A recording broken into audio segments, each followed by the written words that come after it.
Awesome. Well, I'll get into this. So, hi, I'm David Perell. Thank you to all of you who are here joining us. So, I run an online writing course called Rite of Passage that you probably know about. The next cohort starts next Wednesday, so 6 days from now. And so, this is a part of Writing Week where every single day for like 8 days, I'm hosting a workshop. So, there is like a live session of me writing my newsletter this weekend, a live Q&A this weekend, and we hosted the pop writing workshop yesterday, interview with Alex Danko on Tuesday, and today with Nathan Barry. So basically the background of Nathan is, so he's the CEO and founder of a company called ConvertKit, and I use ConvertKit to send all my emails. So whenever you get an email from me, it comes from ConvertKit. And it's built for basically creators like myself. It's built for people who have online audiences and want to build a business around those audiences. But I found Nathan from this interview that he did with a guy named Patrick McKenzie in like 2013 and 2014. He's laughing right now. And basically, this interview was so good. And it made me realize I was doing some consulting at the time, yada, yada, yada. And I was just trying to figure out, what am I going to do with my life? And basically they had this term called productized consulting that they were talking about. And so I used some of the ideas from that interview, started following Nathan on Twitter. And a lot of the ideas that Nathan had been putting out for years were things that I was arriving at on my own. And so my relationship with Nathan has always felt very telepathic. And we talked on the phone for the first time a couple weeks ago. And I said, hey, come on, let's do an interview. So Nathan, welcome to Zoom. It's great to finally see your face for the first time. And why don't you say hello? And then I have a load of questions for you, brother. Yeah, sounds good. Well, I appreciate the welcome.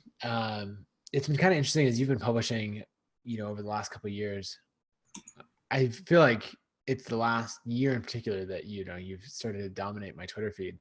And with so many of these thoughts, it's interesting that you say that, like, telepathic in that way, because like there's so many things that you write about an audience being a superpower and these different things of just focus on writing all these other things. And I'm like, yes, that's exactly it. And so I appreciate the prolific nature with which you attack everything online, because you put out far more content than I do. And it's so many things that I want to be saying.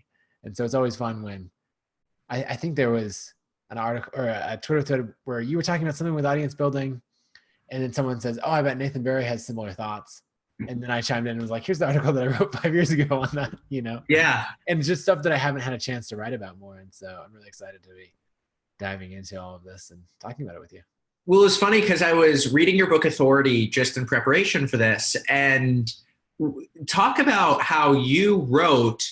Basically what you would do is you would write 1,000 words a day, and you developed an app to help yourself commit to that habit. So why don't you talk about building that writing habit? A lot of people say, oh, it's really hard, I don't have the time. How have you, especially in the early days when things were difficult for you, how did you develop the writing habit? What were some of the rules that you set for yourself? Yeah. So the writing habit came about from following a guy named Chris Guillebeau. So he's written a bunch of books. His first book was called The Art of Nonconformity, and then he wrote The $100 Startup, and he's written a bunch since then. And I came across his stuff. He was kind of the first person to show me that you can make money online by writing content, by self-publishing, all of this. He outlined the path for me. And he has this quote where he talks about, writing a book a year is not that difficult. And I'm like, a book a year? That sounds hard to me. And he goes, yeah, I write a book a year, 100 blog posts for my site, maybe 50 or so guest posts, a couple long form magazine pieces, and maybe a couple self-published books. And I'm like, what the hell? How do you do this in a year? And he just keeps going. He's like, yeah, it's not that hard if you just write 1,000 words a day. And that was like, okay, the bar that he's trying to hit as far as content creation is so far beyond what I'm doing, like just night and day different, that, I was thinking about that and I was like, okay, that's insane. If I can achieve even a tiny portion of that, that would be incredible. Because I don't want to write a book a year. I just want to write a book in any amount of time. but even accomplishing that would be a huge change. So I guess I set out to, write that 1,000 words a day. I also remember Tim Ferriss talking at one point about how like 1,000 words is like 2 crappy pages. It doesn't even have to be good. Can you write a couple pages a day? And so I set out to do that. And I really liked the Jerry Seinfeld "Don't Break the Chain" idea that went around on Reddit forever ago, and I think has since been debunked as not being from Jerry Seinfeld. I don't even know, but it stuck with me, and I was like, okay, I'm going to build this habit. So I procrastinated by first building an app to track the habit, but I feel like that's what developers do: is you have to first, I don't know, go procrastinate by designing something or building software. And I just started, got 3 days in a row and then missed a day. And then next time I got like 7 or 8 days in a row and missed a day. And then I kind of noticed like, oh, I'm at 15 days in a row and I almost missed a day. But then I was like, no, I'm not going to break that streak. My little app popped up and reminded me. And so then it went up from there. By the time I published my book, the App Design Handbook, I had 80 days in a row of writing 1,000 words a day. And actually the way that it continued was I published the book. It made more money in a day than I expected to make over the entire lifetime of the book. My goal was $10,000 off of the book. It made $12,000 the first day. Jeez. So then the next day I'm like riding this high from, all the success of publishing the book and everything else. I'm like, oh, this is amazing. There's Hacker News comments. People are saying the book's really good. There's Hacker News comments saying it's terrible because honestly it's Hacker News and they diss on a lot of things. But, then my app popped up and said, are you going to write 1,000 words today? And I went, no, like I'm done. Like I checked off that, like the book is written. What else would I even write about? I guess I could write, actually, I think the day after I wrote a summary blog post about the whole experience. And then the day after that, it was like day 81. Are you going to write 1,000 words? And I was like, I don't even know what I would write about. But I thought, I don't want to break an 81-day writing streak. And so then I said, I guess I could write another book. And so I sat down and wrote that book. And I had a good habit going with writing. And so I published that actually just over 90 days later. Turns out you can write pretty effectively if you write 1,000 words a day. And At what point did you start thinking to yourself, okay, I have this audience and now I'm going to start building a product for that audience? Because you started off in web design. And so at what point did things begin to pivot into email? And just curious more about the tactical ways of actually thinking through that of like, I have this audience, what kind of product do I build for that audience? Yeah, I actually thought about it the opposite. And there's a guest post that I wrote for the blog for the guys over at Fizzle on fizzle.co about, because everyone was saying build an audience and then figure out a product for that audience. And that was the conventional wisdom.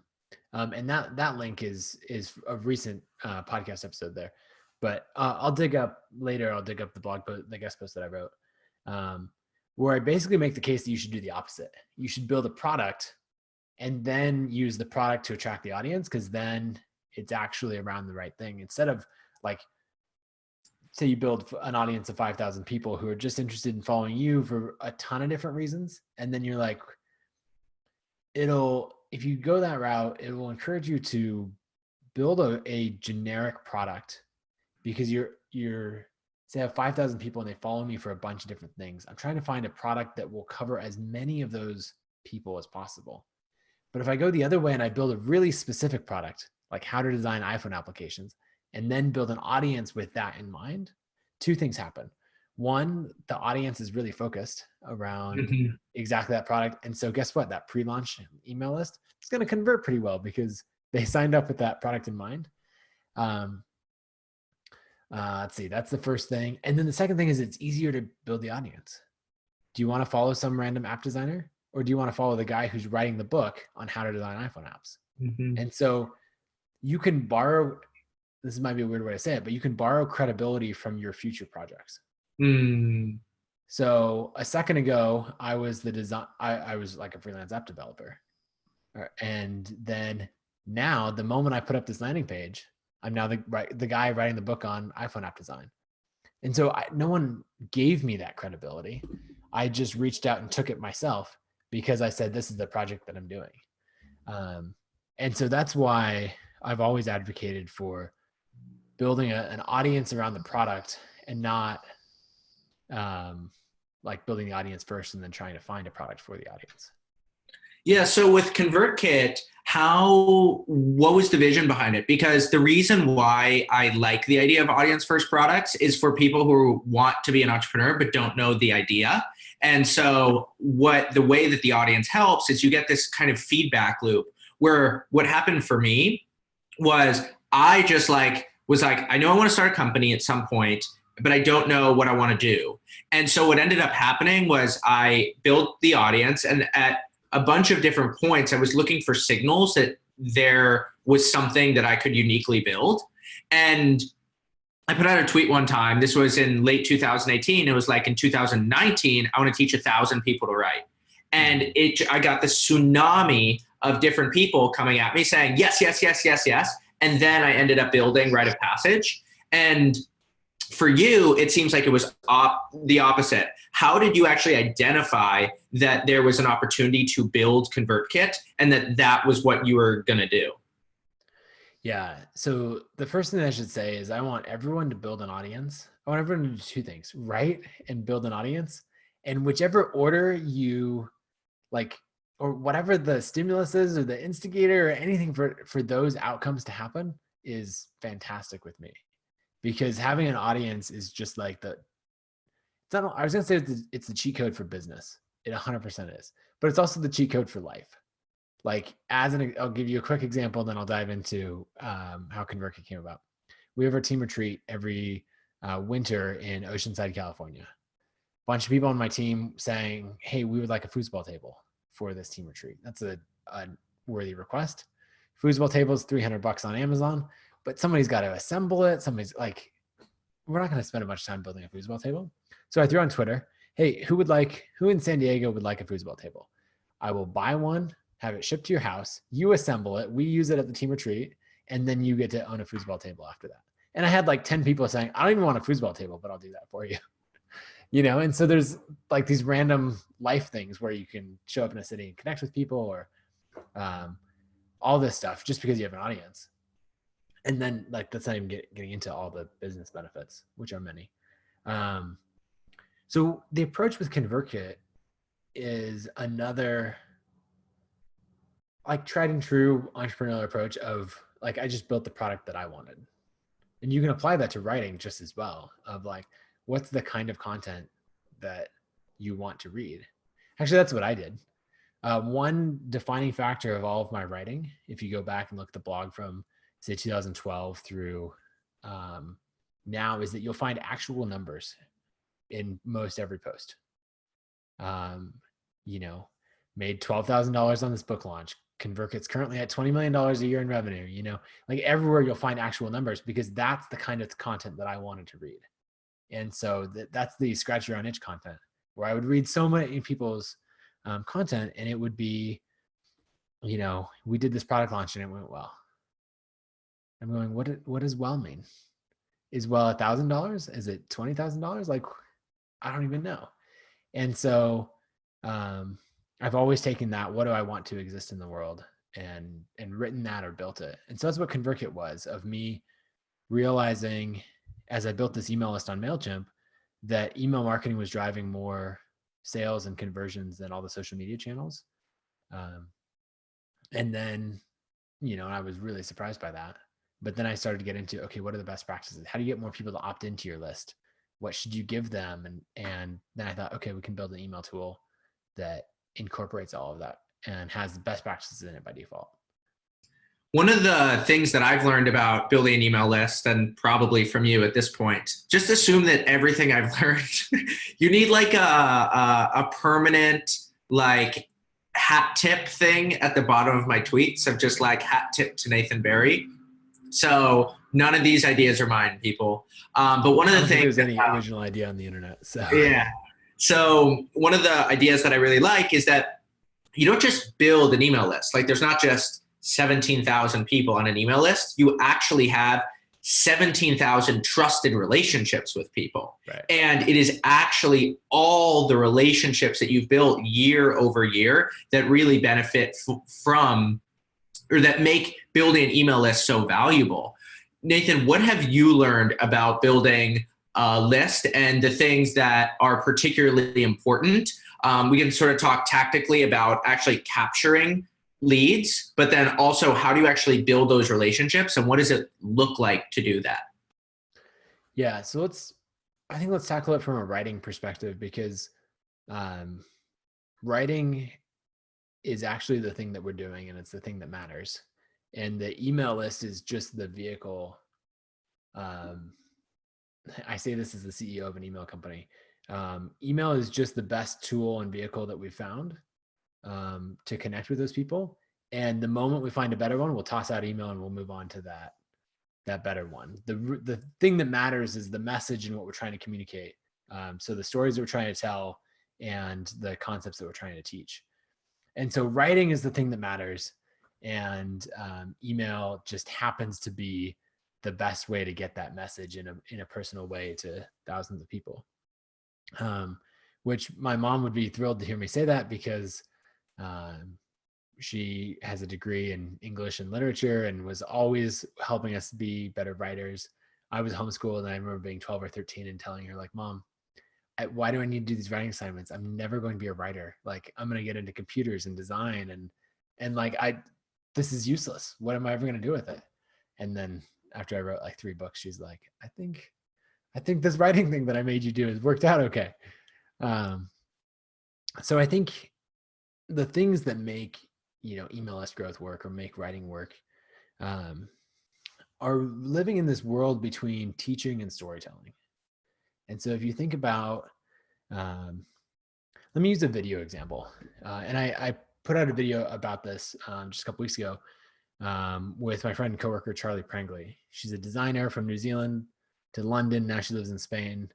And she does a really good job balancing on her YouTube channel. She teaches design, and then she also does vlogs and stories about her life.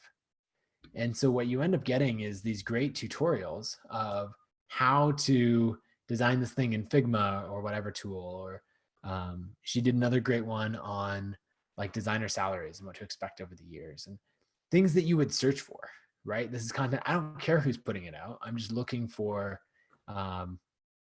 this content. And then she balances it with, this is who I am. This is my story. This is my life. Charlie Prangley is her name. We'll dig up a link and drop it in. Charlie Marie TV on YouTube. So by having both of these worlds, she ends up not only drawing people in, but really connecting with them. So let's contrast that with like a tutorial site. Let's say I'm making Photoshop tutorials and I'm putting out the best Photoshop tutorials, one after another, every week, like clockwork, because consistency really matters. Every Tuesday, here's a Photoshop tutorial, but there's no video. There's nothing about me. There's no story. There's none of that. So now it's purely a transaction. I teach you about Photoshop, and then you click on some ads and I make some money or something like that. And that's the way a lot of people build websites and build audiences, and it just doesn't work that well.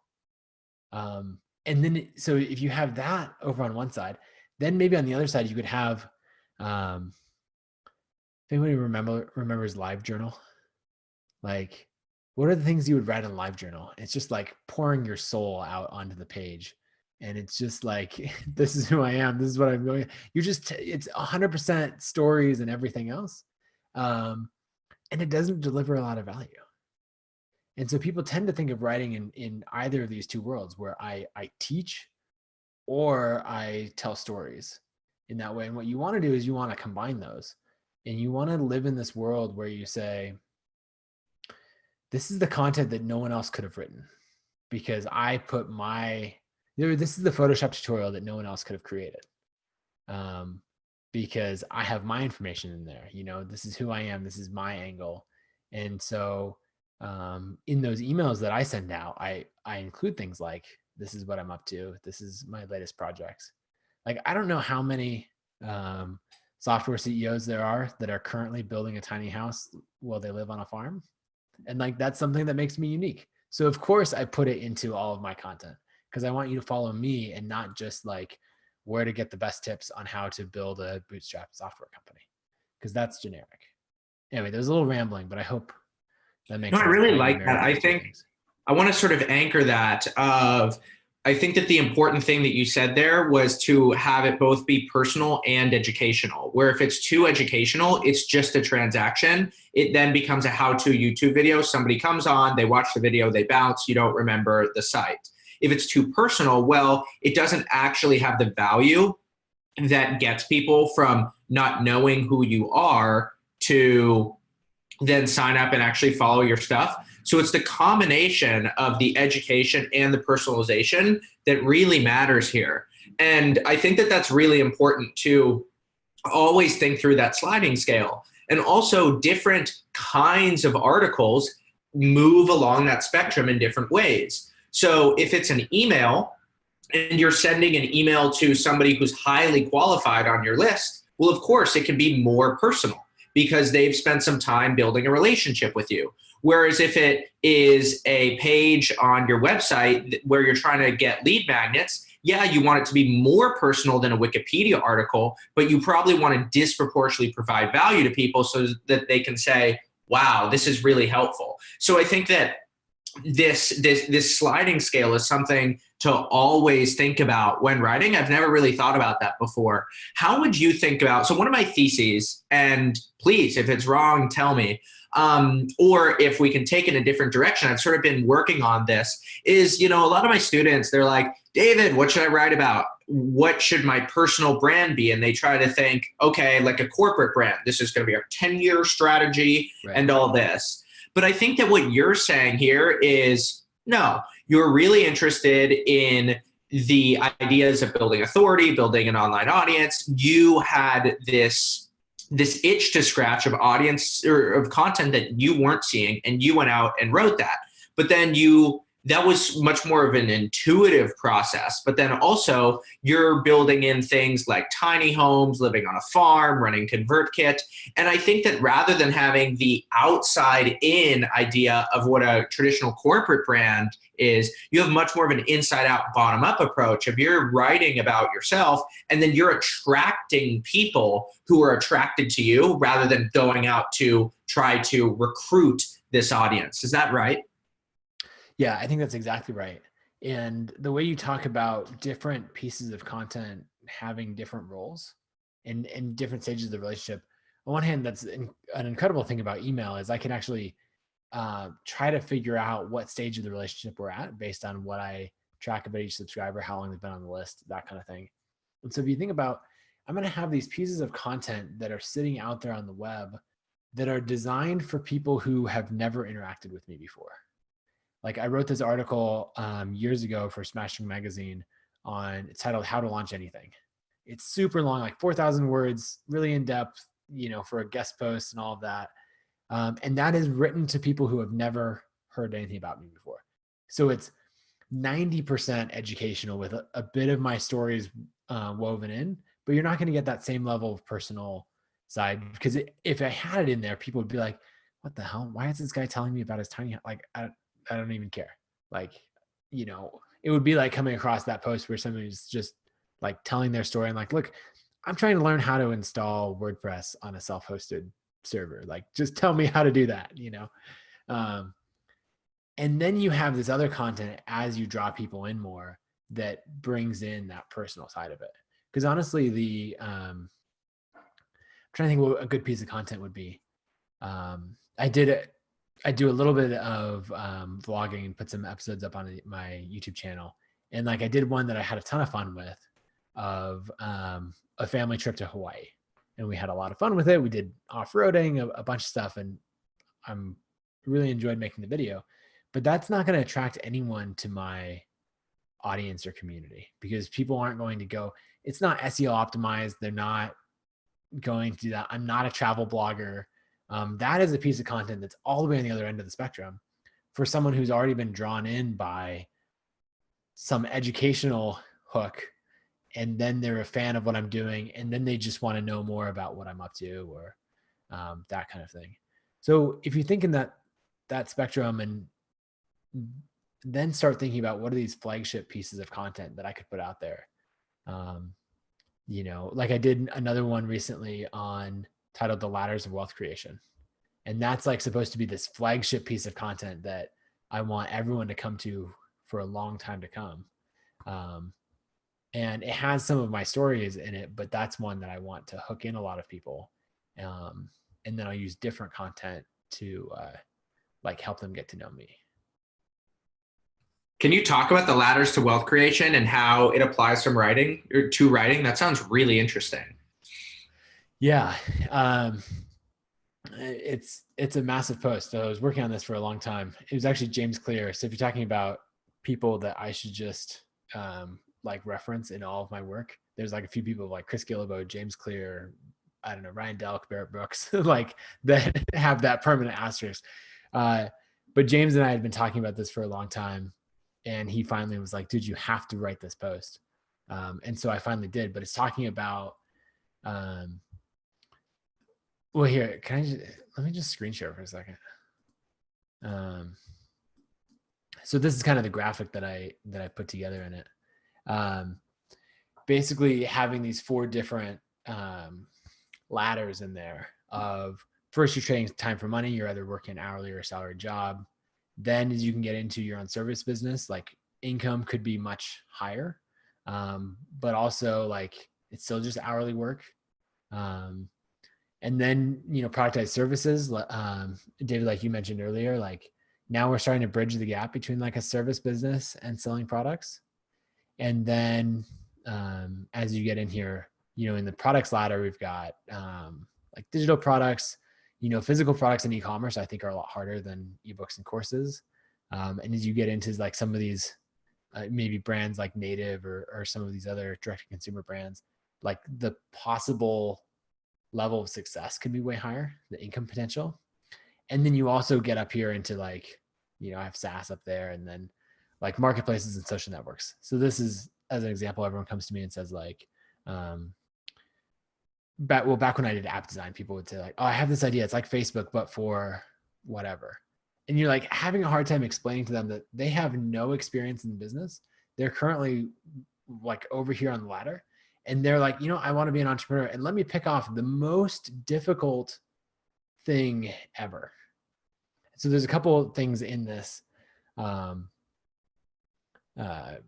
guess in this example, that I talk about the post, but jumping between ladders is really, can often result in a decrease in income that you earn. So like, as you jump from a salary to running your own company, you might make less money at first before you climb the ladder. The next thing is that all the lessons that have to be learned in order to successfully run a SaaS company or sell digital products, like there's so many lessons along the way. And if you jump straight from one step, say to another, you're trying to learn all these lessons on a single step. So if you're like, oh, I'm just going to jump right here and cut out 5 years of the process, just know that like you still have to learn all those. You're just going to be grinding it out in one place. And kind of the last lesson, and going to what you referenced, David, on audience, is that jumping between ladders is really difficult. And so imagine what it'd be like as you're going down this journey yourself to have like 100 people or 1,000, or in your case, 18,000 or 17,000 people who are like in your corner, cheering you on, helping you to jump between that ladder. And that's why an audience is the cheat code for everything.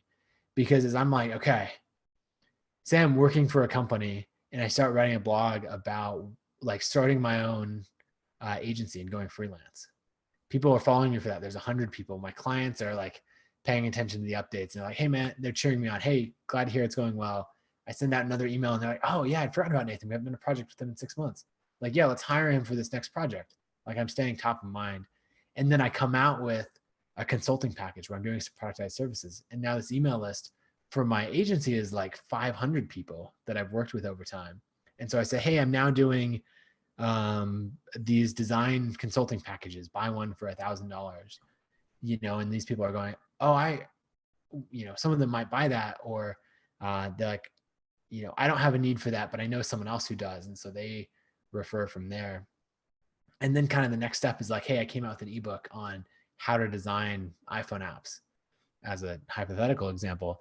And then I had, now there's 800 people who are saying like, oh, I might want to buy that. And so as I'm jumping between ladders and making these really difficult steps, there's this ever growing list of people who are in my corner saying like, oh, I'll buy that. I'll cheer you on. I'll give you a testimonial.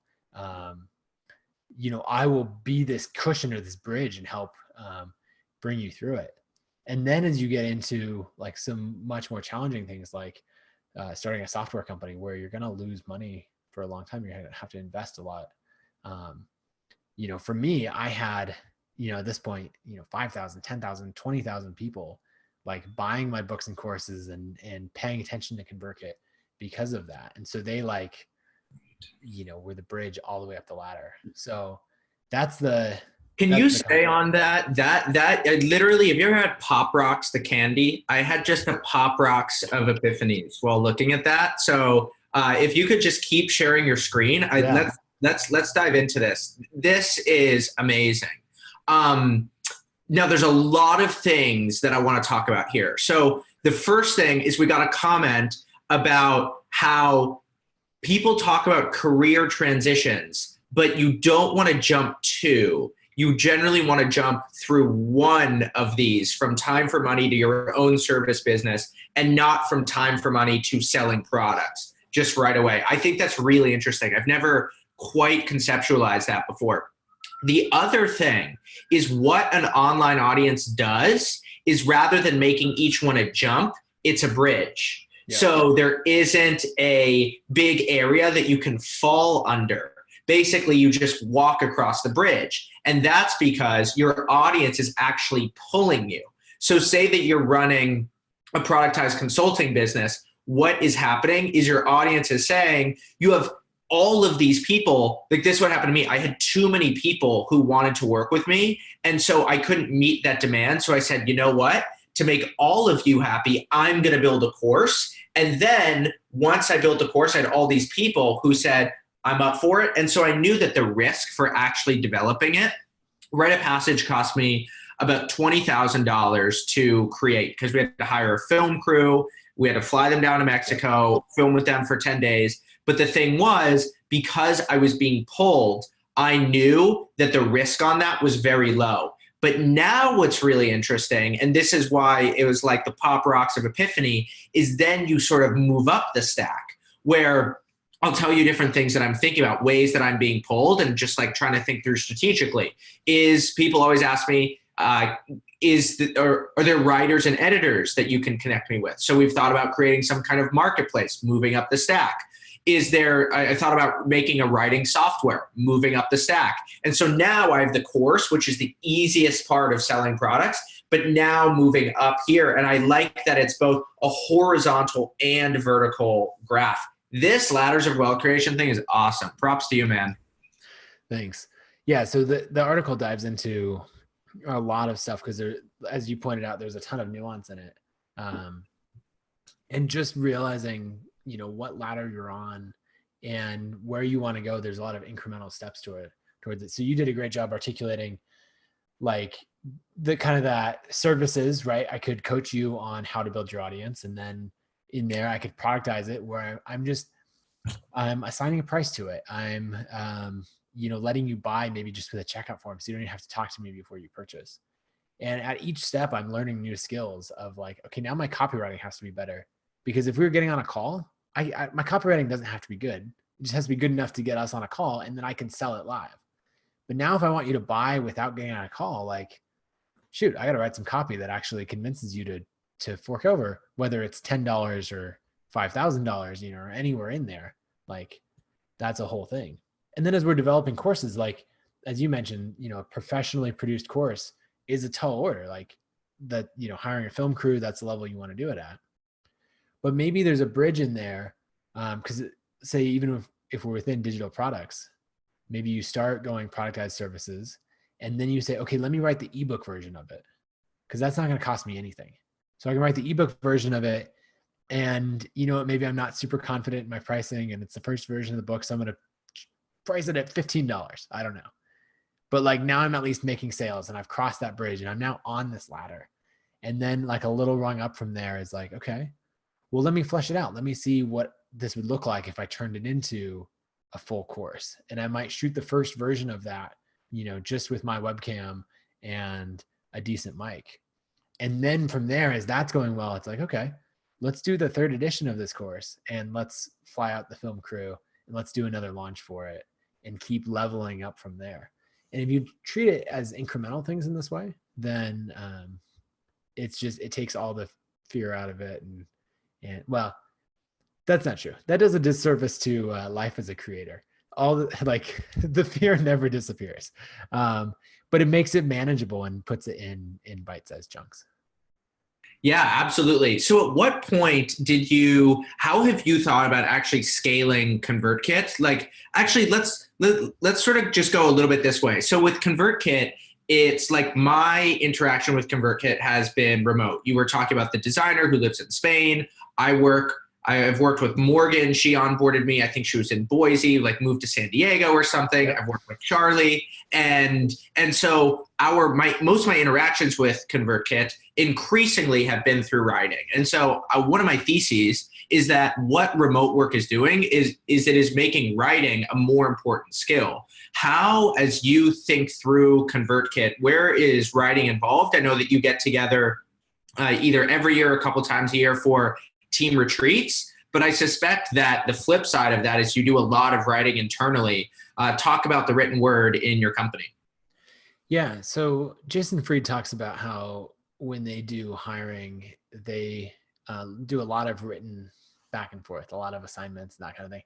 And they value that higher than, like the interviews, because for two reasons. One, a lot of their internal communication is through written. And so it makes sense. You're trying to find someone who's a great writer. And the other thing that he always says is that someone who's a clear writer is usually a clear thinker. And that's what you're looking for, is you're looking for people to join your team who think clearly. And you're like, okay, how would I practice being a clear thinker? That's a weird thing. How do you, I don't know. Like, what do I work out in what way to do that? And it's like, well, you write. The more you write, the more clarity you'll get in what you're writing. So that's super important for us. We communicate in three ways. As a company, we do Slack for all of our, like, this is what's going on. Hey, I just finished coding this feature. What do you think about this design? Anything that like ultimately doesn't matter. Like if you can't find this 3 months from now, that's totally fine. But then we use Basecamp for everything that needs to have a link to it. We're trying to make a decision. What direction should we go here? Here's an update on our progress, or anything like that, because Basecamp lends itself to long form communication and discussions. And so we can link back to that for a long time to come. So writing ends up being super important. And we have a couple ideas that like core values that come in with that. One is teach everything you know. And this is like a philosophy that just applies everywhere, because it's like, I don't know what I would write about. And it's like, well, what did you just learn? Teach people about that. And the other one that we have is work in public, because when we're spread all over the globe and there's 47 of us or 48 of us, and we're in, I think, 28 cities. So, we're not meeting in person more often than twice a year. And so all that communication is written. And it's easy, if you don't know what someone's doing, to assume that they're like not really doing anything useful. Like, I don't really know what David does all day. Like, I mean, sure, he puts out a blog post, but like, how long did that really take? Like, are we getting as much from him as we're paying for? Or like that kind of thing. And so the easy way to overcome that is to just work in public and to post updates of, this is what I'm working on. This is what I'm thinking about. This is whatever else. And just write that both in Slack and Basecamp. And so the ability to write clearly and write consistently is huge, because that's how we work as a company. That's the future of remote work. Silicon Valley is now catching on that apparently remote work is cool. That happened in the last couple months, which is kind of funny. And yeah, so it's just writing continually. And I don't know where else I was going with that, but to answer your question, it's very important and it's core to everything that we're doing in ConvertKit.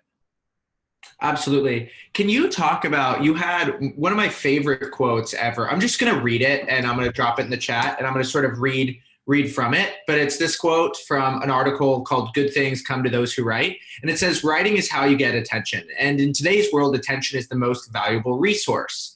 And then you say, writers can gather attention better than anybody else. And in today's business world, attention is the most valuable resource. That's why my friends who are writers are the best paid of anyone I know. I think that's really interesting because it's like this very paradoxical thing about writing where if you are a writer and you make money from writing, you get paid like $1 a word. It's a really hard life.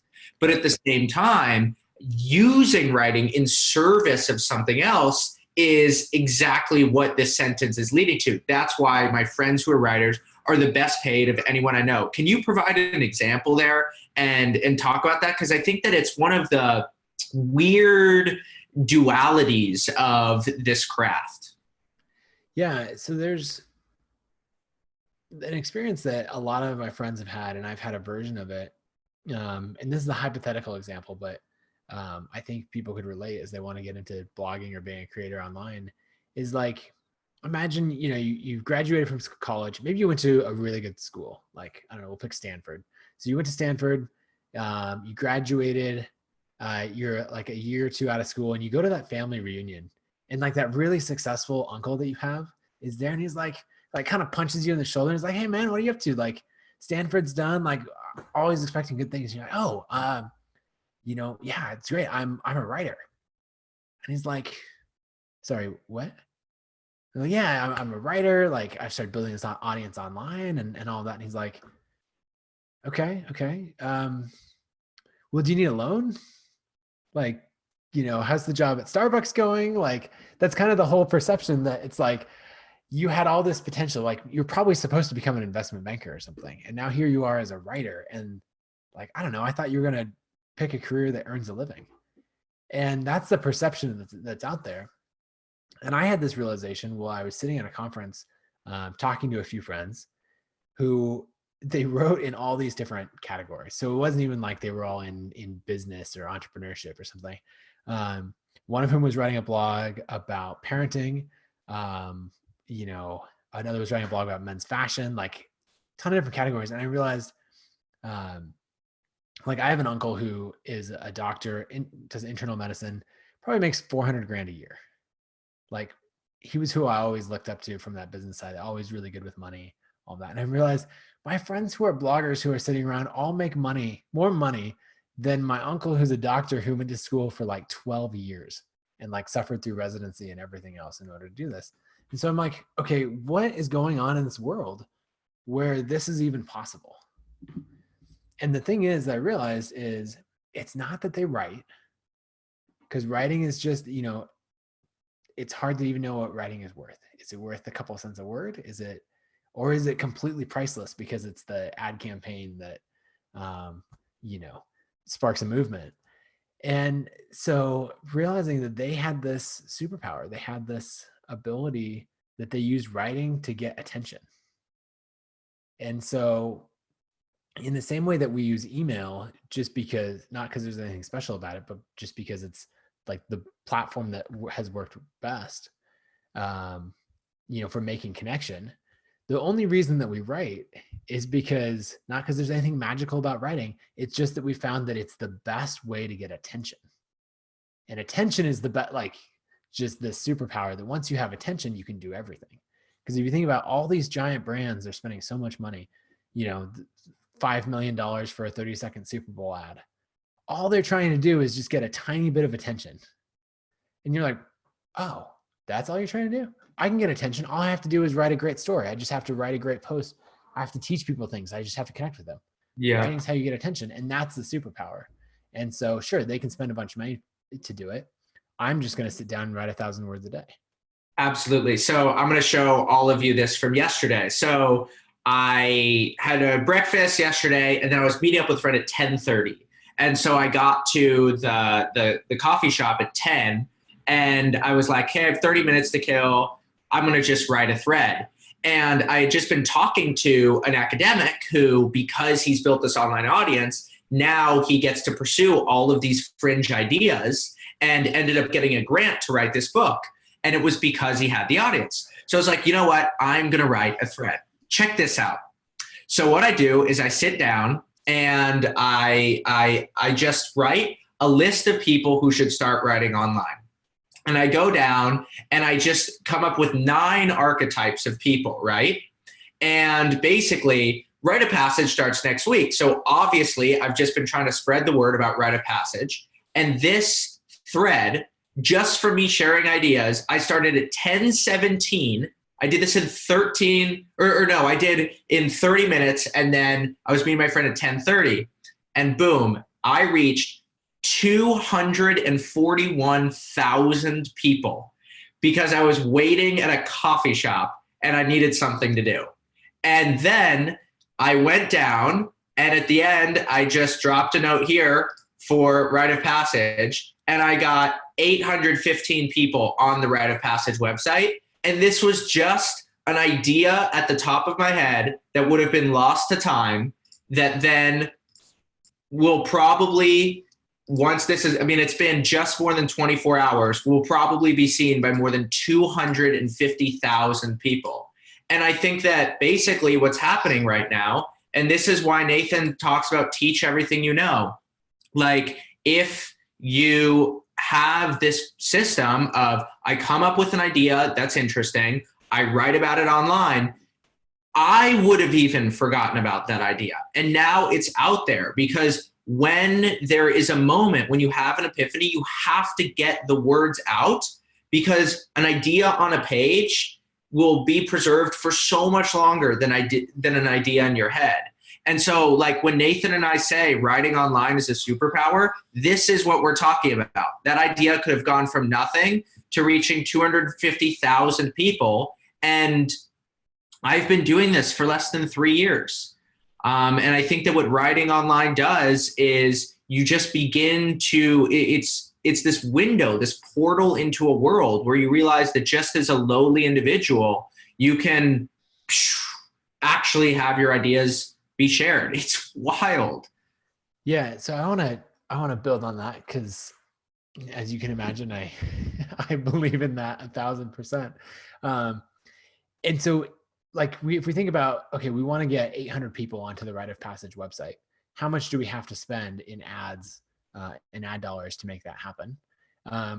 So this is not a trap. This is a path that I would often find myself thinking down. Okay, so let's make up some numbers. Maybe we're spending 50 cents a click. So I would have spent $400 to get that many people on the website. It took 30 minutes to write the tweet series and all of that. So, okay, I'm currently at a rate of $800 an hour. It's not bad. It's definitely better than the last job that I had. So we're in good territory. It's easy to do that math, and that math is totally wrong, because as we go back to the Ladders of Wealth Creation article, one thing that I talk about in there is trading time for money versus building assets. So that math is thinking about it still in the trading time for money mindset of, okay, I needed to achieve this outcome. I did some work and I achieved the outcome, and that's done. That's it. But with writing, as you pointed out, we're not trading time for money. We're building assets. And so that tweet and those ideas in that tweet are going to continue driving traffic. So you can't look at it as the snapshot in time, because it's actually an asset that's going to continue driving traffic to your site. Not forever, because it's Twitter, but for a meaningful amount of time. So the value is going to continue to build up. And as you have more of those tweets and pieces of content, they're going to stack on each other. So even though the short-term math looks amazing, that's only just a tiny fraction of it. Because then that idea that you had, like, that's going to turn into a long-form blog post.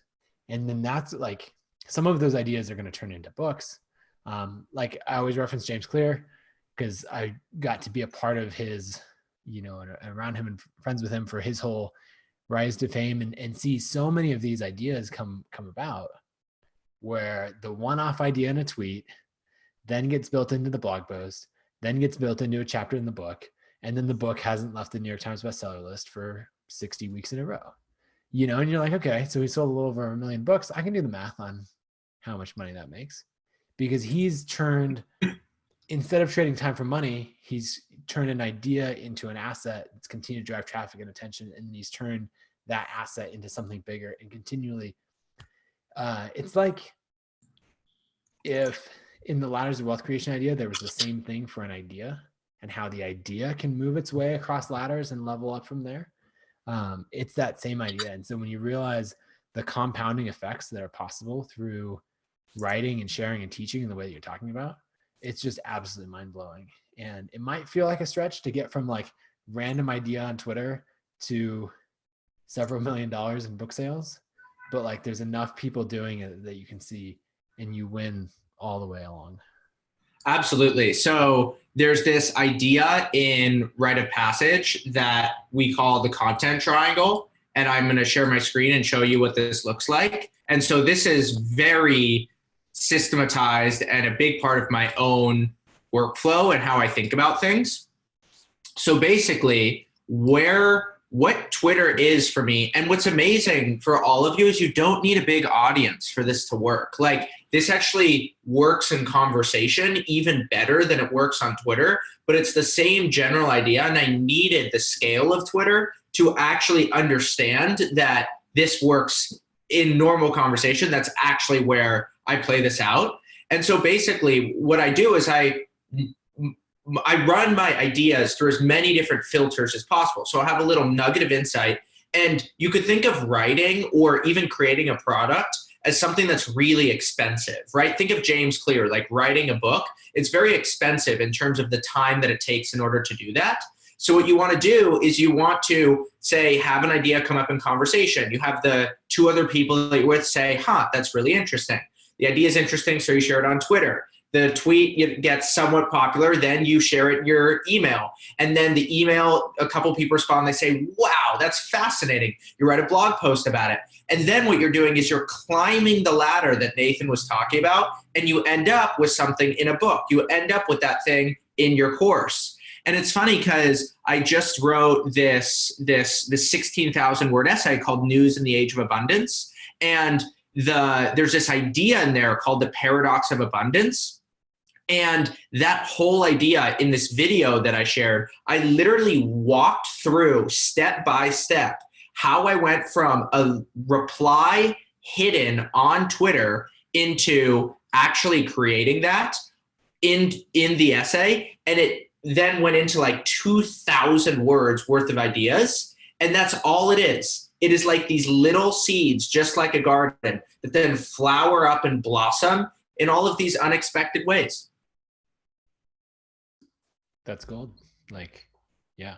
I mean, your ability to produce content even outstrips what I was doing when I was writing pretty much full time. So I'm so impressed. And yeah, exactly what you're showing of how to keep refining these ideas and building them up into something is pretty incredible. Thank you. I appreciate that. Well, I mean, this is sort of why I wanted to build Rite of Passage, because I have like an information management, like an idea management system that sort of enables it all. And that's what makes it key, that's what makes it work. The key is that I don't really have to remember things in order for this to work. And so what Rite of Passage, like, I grew up as a terrible writer and I got horrible grades in writing. I got laid off in my first job. And the overwhelming feedback was like, you're not a good writer. And it was awful because I just felt horrible about myself. And so I had to like develop this system for myself. And so of course it sort of looks nothing like anything else that exists. And it's sort of like teaching people who never really learned how to writing, because that's sort of what I had to do for myself. So actually in that way, I think you and I both relate to, Mom, this isn't helpful, to like, whoa, I'm a writer. What I mean, that just shows that, well, there's an article that I want to write that is bouncing around in my head. Maybe because I'm thinking about parenting right now, because I've got 3 boys who are 8, 5, and 6 weeks old. And so I'm thinking about like what I want to model for them. And one thing that I'm thinking a lot about is what are the things in life that people say like, oh, I can't do that because, so like take singing, for example. You might think that you could pick up a guitar and like if you put enough time, you could learn that. But like you might have this limiting belief that, okay, but singing you have to be born with, you know, and so you're not going to practice it. I think drawing is another thing there, where if you imagine, you know, what if as a kid you like continued drawing, I had this friend in high school. She was just an incredible artist, and she just was always drawing, and she just kept getting better and better. And now she works for Disney as an Imagineer. And so I think about, okay, what are those things where I'm going, yeah, but I'm not good at drawing, so I don't do that. And how could you unlock that and turn that into something where it's like, okay, that's just another thing to learn. Language learning, I think, would be another one. I'm not good at languages. I can't do that. And I think writing is that for a lot of people, where they say that David, that's great that you can do that. You're a writer. I can't. Like, that's not something I was good at as a kid. You know, I wasn't born with that ability, you know, or whatever else. And so you just have to realize that those are just stories that we tell ourselves when we don't want to put in the work or we don't want to overcome it. Or maybe we grew up in a way where that mindset was super prevalent. And so you just have to realize that so many people that you think of now as great writers, and you're like, oh man, if I could just write on their level, that would be incredible. And then you like dig in a little more and like, wait, what grades did you get in high school on your English assignments? You've been writing professionally for 3 years and this is the level now? Okay. If I could get to half your level in, you know, a year's worth of time or 3 years worth of time, then I consider myself a great writer. And so it's like, okay, now it's just about putting in a certain amount of work and I can get there, and you can unlock that belief that like, I'm not a writer, so I can't do it, and change it into, this is just something that comes with practice and with learning and deliberate work. Absolutely. Absolutely. Amen. Amen to that. So I'm going to drop the links to your site in the chat. That's nathanberry.com, and then ConvertKit, where I host my emails. This is the ConvertKit website. They also just launched a free tier. So what you can do if you're just beginning to write, what I would recommend is sign up for ConvertKit so that when your audience grows, you don't have to switch platforms. I've recommended some other platforms in the past, but now that ConvertKit has this free tier and you can join ConvertKit when you don't want to pay $50 a month, I think that that is a really good place to start. So I would encourage you to do that. And then if you do want to learn to write, Rite of Passage begins on Wednesday. And I can tell you there's no other community I know of where people come together who are so uniquely intellectually curious, supportive, and also who love to write. There's nothing else like it. It starts on Wednesday. It's 5 weeks. It's really intense. But it's a rite of passage because it changes you, and that name is absolutely what it is. You will be a different person on the other side. So I hope that you join us. And Nathan, thank you so much. Yeah, thanks for having me. Bye, everybody.